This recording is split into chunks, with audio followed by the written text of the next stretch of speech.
Hey everyone, welcome back to Tuesdays with Theodore. I hope that everyone has had a super fantastic week and I hope that you have all been very happy and very safe. This week's topic is talking about polyamory and monogamy and just kind of different types of relationships. So, first of all, I'm going to give you the definition of monogamy and polyamory according to the Merriam-Webster dictionary online. So, monogamy, the practice of marrying only once during a lifetime, the state or custom of being married to only one person at a time, the condition or practice of having a single mate during a period of time. And the definition of polyamory, according to the Merriam-Webster dictionary online, the state or practice of having more than one open romantic relationship at a time. So, those are the textbook definitions of monogamy and polyamory. And they're very bare bone, they're very basic, they don't go into detail at all, as you can see. So I'm going to give you my definitions of monogamy and polyamory, and I think I should probably say that I am polyamorous. My romantic orientation right now is very confusing. I don't know what the hell it's doing, but at this time, in this moment, I identify as polyamorous. So, monogamy to me is being committed to only one person at a time, whether that's just romantically or romantically and sexually, or just sexually and you're only involved with them romantically and or sexually and you're not involved with anyone else in either of those ways. And polyamory to me is being involved or committed to more than one person at a time, all with consent and knowledge and awareness that like your partners are aware that you are seeing other people and you are aware that your partners are seeing other people as well, romantically or sexually or both. Obviously it's going to vary and differ from relationship to relationship. Not every single relationship is exactly the same. So yeah, polyamory is being committed or involved with more than one person at a time, whether that's more than two people in a relationship or whether you and possibly partners are dating more than one person at a time, again with consent and knowledge, and you have had discussions and you've all agreed that this is what you guys want to do. Obviously, polyamory is not polyamory unless there's consent and all of the parties know what's happening and what's going on and nobody's doing anything behind anybody's back, nobody's lying, nobody's sneaking around. Like if you're dating someone else on the side and you're like, shh, don't tell my boyfriend, that's not being polyamorous, that's called cheating, and don't do it, that's bad.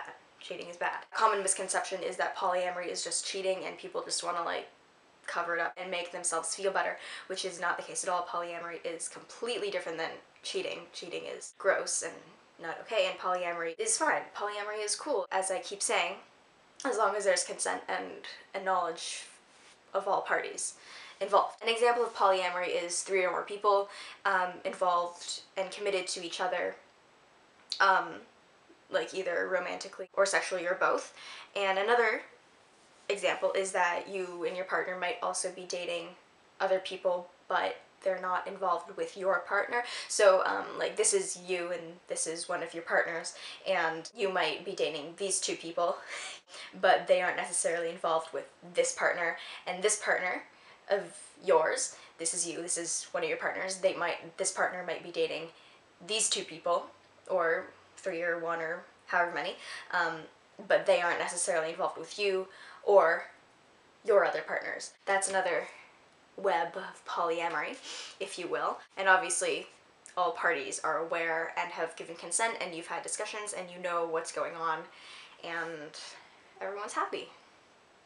Because polyamory is good. I think it's very important that there is more kind of like awareness and representation and just general knowledge about polyamory and alternative relationships outside of monogamy, and being committed to only one person at a time.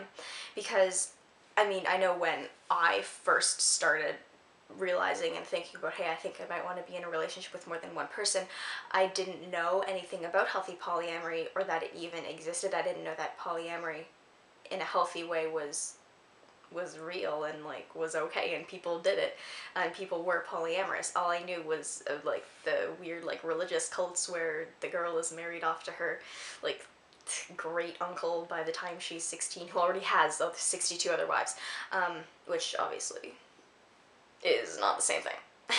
Just general information about polyamory and open relationships and alternative relationships is so important because there's a lot of misinformation and just a lack of information about this. I think it's also important that there is more information, not just to educate people in general about other types of relationships, but I think it's important to, I think a lot of people who are in monogamous relationships but are maybe unhappy because it's monogamous, but they can't really pinpoint why, or why they feel like they are not like satisfied with just one person.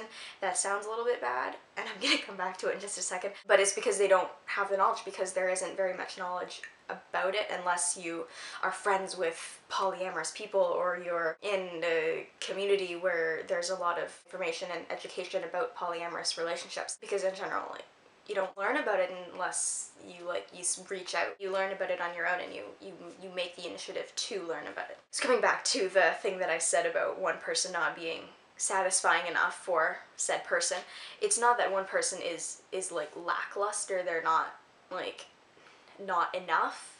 They're not good enough. That's not what I'm saying. It's that different people bring different things to a relationship. And my camera cut off because I talked too much and I ran out of space. But I was in the middle of saying that if you're using the logic that everyone who is interested in a romantic relationship should be satisfied and should be fine with just one romantic partner, then you should only need one platonic friend, which is not true. Because we know that friends, platonic friends, bring different things to your life, and you can have different levels of friendship with different people, and you can have different levels of romantic relationships with different people, and they can bring different things to your life, and it's all good. And that is all that I wanted to say, and that 30 seconds just did not fit on the first SIM card, unfortunately. So that's all that I have for this video. I hope that you've enjoyed it, and I hope that you have learned something, and if you have opinions or things to say, things that I got wrong, things that you disagreed with, things that you agreed with, things that you wanted to add, anything, then you can leave a comment if you feel like you want to do that. And please don't forget to subscribe to the channel if you've liked our videos, and don't forget to check out the Ambiguity Guys Tumblr account, it's in the link below as well. So yeah, I hope that you guys have a super great week, and I'll see you guys next week. Bye!